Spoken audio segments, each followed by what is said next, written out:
In today's video, I'm going to show you guys how to build the best gaming PC possible for in and around a $1,500 budget. A system powered by the beast that is the RX 9070 XT, quite possibly one of the best 1440p and 4K GPUs you can buy right now, and with some parts that strike a nice balance between premium and affordable. I'll be walking you through the part choices for this build and why, including some alternatives you might want to consider, and looking at performance in detail later on. So without any further ado, let's dive into it. Let me get funky.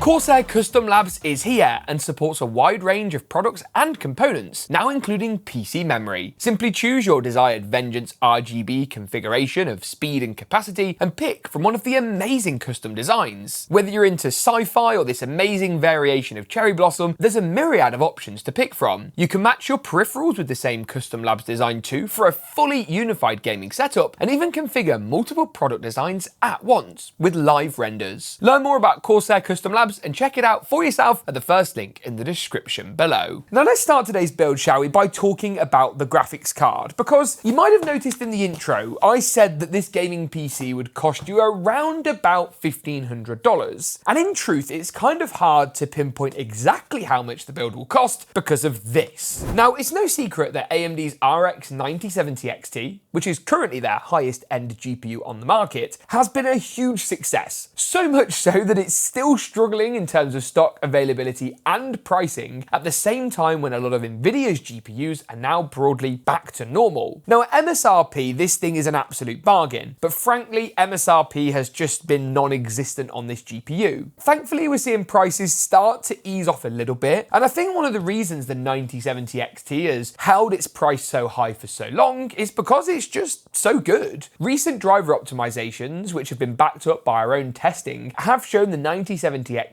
now beats out Nvidia's 5070 Ti in some instances. It loses out in areas where ray tracing and path tracing are particularly prominent, but in terms of rasterization, the 9070 XT is well up there. Now this particular model comes in from PowerColor and is one of, not the only, but one of the only white models that you can really find. The other white model that proves pretty popular, and actually we've used it in some of our builds over on GeekaPC, which is our UK pre-building company, is the XFX design, and I'll see if I can pop some B-roll on your screen now of how these cards look in terms of differences. Now this is the better looking GPU in my opinion. It's got the white heatsink on here, which is a really nice touch, white heat pipes, white power connectors, the backplate's all white, even the PCB here is fully white. The downside is it costs more money, and as such I think has also proved to be slightly more popular. It's the attention to detail, like even this GPU IO plate here is also white, and that's really great to see. I am a big fan of PowerColor's designs actually. They're not a sponsor here on the channel, I'm not being paid to say this in any way, shape or form, but they do make a great graphics card, and for AMD, they're definitely one you should have a look at. In terms of the CPU parent, it's an all AMD affair, in probably a surprise to nobody. This is the Ryzen 5 9600X. For 1440p and 4K gaming, this thing is going to be absolutely fine. You're more likely at those resolutions to be bound by a GPU rather than a CPU bottleneck. If you wanted to game on this system at 1080p quite a lot, you might want to look at the 78 or 9800 X3D. That's last gen's and current gen's X3D Halo CPU, the one that's going to provide the best possible gaming performance. In terms of price to performance though, cost per frame, this combo is going to be the perfect shout. Now I have gone for a decent RAM and SSD in today's build as well. The SSD is the Crucial P310. This is a bit of an upgrade really to Crucial's popular P3 Plus. Gives us a little bit more speed. It's still a Gen 4 drive. Gen 5 is frankly overkill, and 2 terabytes is the perfect capacity. Now if you want to save some money, you want to really get this build nice and comfortably under $1,500, you might choose to opt out for a 1 terabyte drive, especially if you've already got an SSD in your current build that you can port over for extra game storage and that kind of thing. It's a bit of a top tip for you there. I'd always buy a new SSD for my Windows drive, always put a fresh Windows install on a new PC, but it doesn't hurt to have the old one for your games and any less frequently used files. For memory, I've got a 32GB kit of Corsair's Vengeance RGB DDR5. I am going to swap this out for a 6000 MHz kit. 56 is just a little slow nowadays, and in terms of cast latency, you want want to try and stick as near to 30 as possible. It can make a bigger difference on AMD than it has previously, and as such, if you can, those lower latency kits are going to be better within reason. Now, in terms of let's talk about the motherboard. This is my favorite white motherboard. Again, you'll have seen it used in so many systems here on the channel, and in all honesty, there's a good reason for that. And it doesn't take very long from unboxing the motherboard to understand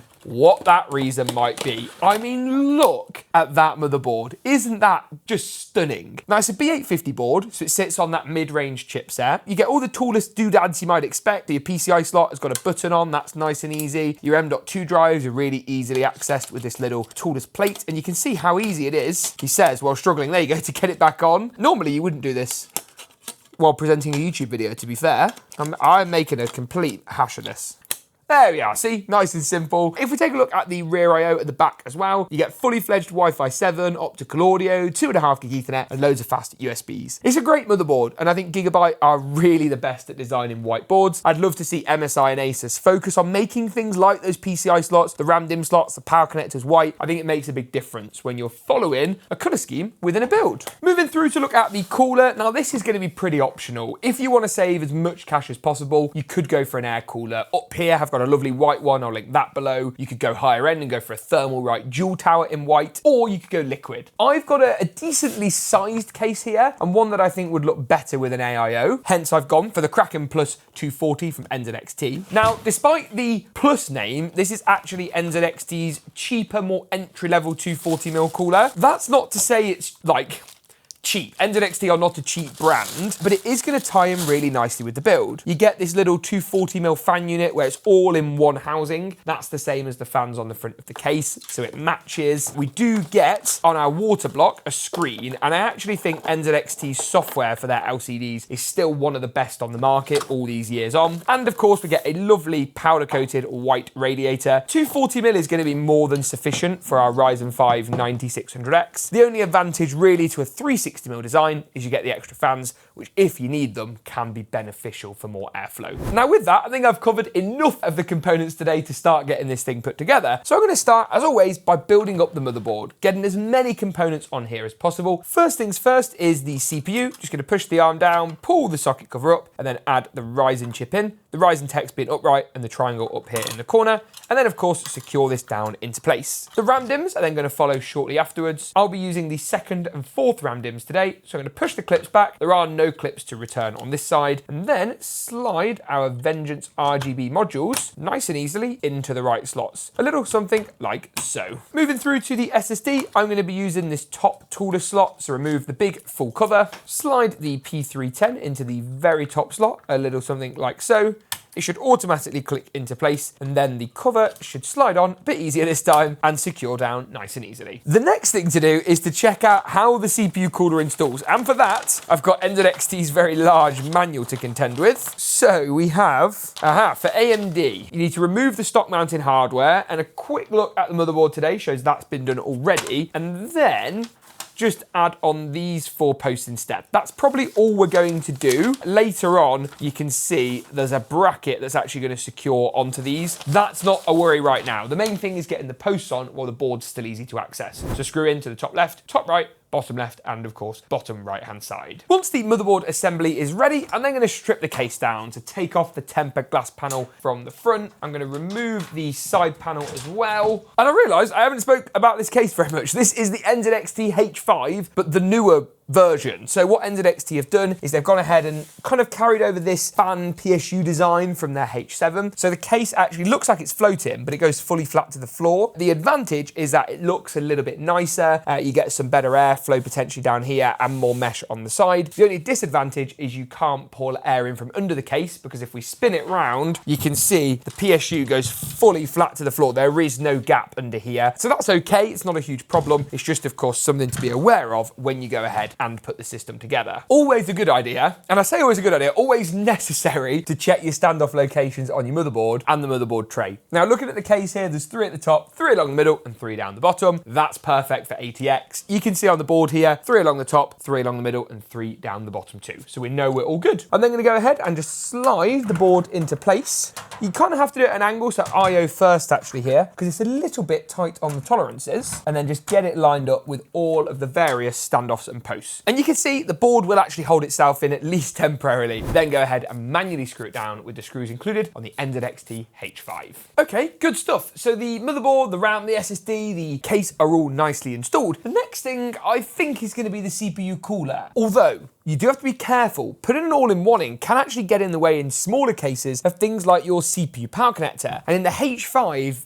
yeah, actually, that is going to be the case. So I think instead, the best bet is to do some of the cables and wiring now. It's a bit painful, I know, but you will thank me for it later. Now, to tell you the truth, there's a bit of a shortage of lovely white power supplies that give you the really nice white cables that make sense in a white-themed gaming PC build, and go as far as actually giving you the white power connector ends as well, rather than these being black. Now, there are some options to mine. The Corsair RM series is pretty good, but I thought today, to stick with a bit of an NZXT theme, I'd try this, NZXT's latest C850 Gold. Now, in truth, 750 watts is going to be sufficient for this build. So again, if we're talking about budgets, we're talking about cutting some cost out, you might want to have a look at that. But I thought, having used Corsair's RM750E in white in basically all of my white builds recently, it might be time to try something new. Now then, inside of our C850 box, we've got a few cables. The most important one really to begin with is our motherboard power cable. So that's the really nice large one just here.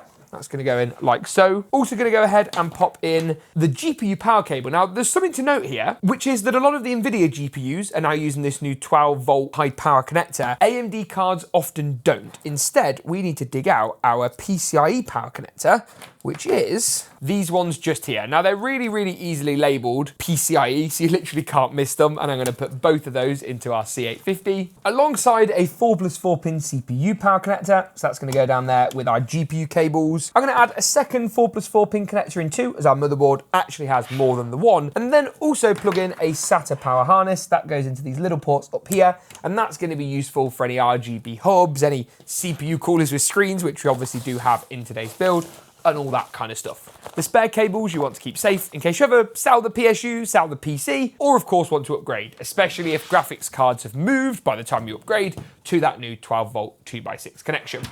Now, in terms of the back of the case, it's a pretty minimalist affair on this NZXT H5. You'll see there are some cables which are already in the chassis as standard, and these are all of the front panel cables, which I will run through in a moment. First though, it's time to install our C850 Gold. So remembering that fan up orientation from earlier, I'm going to slide that in to the back of the case, and then just go ahead and screw it down. And you can see here our screw holes are all lining up with the various spacers and cutouts on the back of the H5 Flow RGB. I'm then just going to plug up the motherboard cable to the right hand side of the motherboard, the CPU cable up to the top left, and then I've got some front panel cables to do that I mentioned a moment ago. These include the HD audio for the headphone mic jack, which goes to the bottom left hand corner of the motherboard, the JFP one for the front panel cables, which goes to the bottom right, and then we've got two USBs, our USB Type C and our USB Type A. They both go to the right hand side of the board, they're both notched, and they both only install one way round. They're also both slightly fragile, so do be careful. With the cabling and wiring done, the most boring bit is out the way, you'll be glad to hear, and I'm going to do the radiator next up. I don't know why, but this just feels small. I'm so used to installing 360mm and even 420mm in builds nowadays. This feels tiny, but in kind of quite a nice way. The only thing I'd love to see is NZXT pre-install the fans onto here, so I will have to add those on before then screwing the radiator into the top of the case. I'm then also going to place the AMD brackets onto the water block, so these just go on the top and the bottom, really, really nice and easy. He says,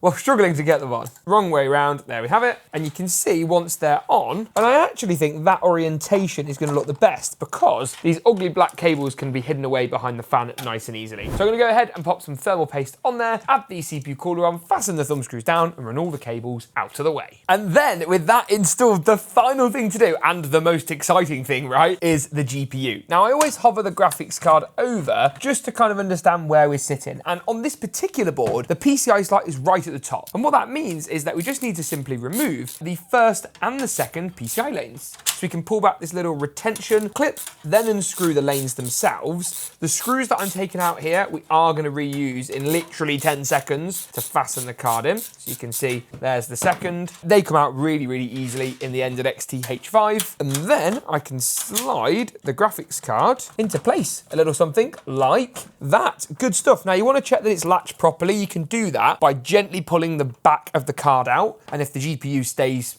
installed, you know you're going to be good. And then it's those same screws I mentioned just a moment ago to actually get this thing fastened into place.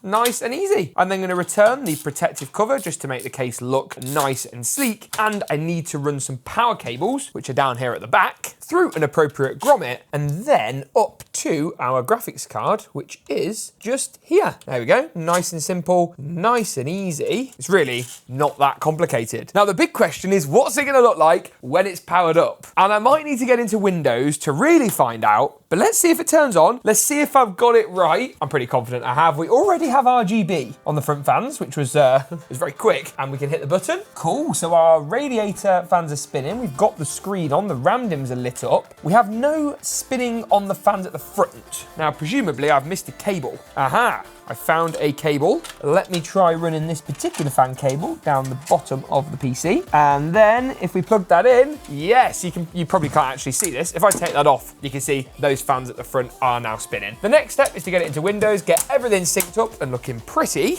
and to return the top panel into place to close the case out nicely.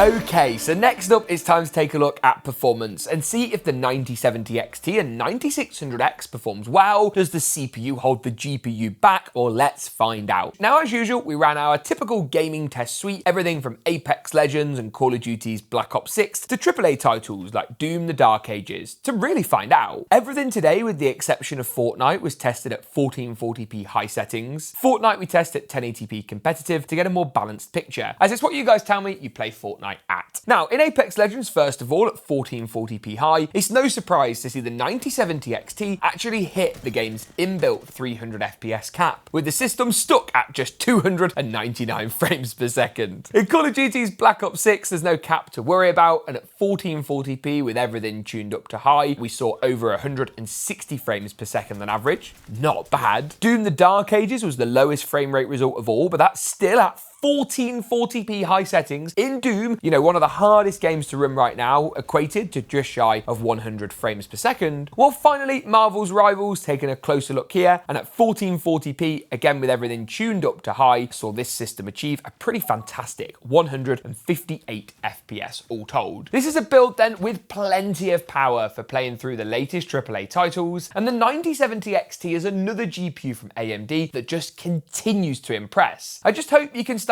to actually buy this thing for a reasonable price point, and that, like pretty much all of the other cards out right now, we see it land towards MSRP. Subscribe to see more from me. Thanks for watching, and as always, we'll see you in the next one.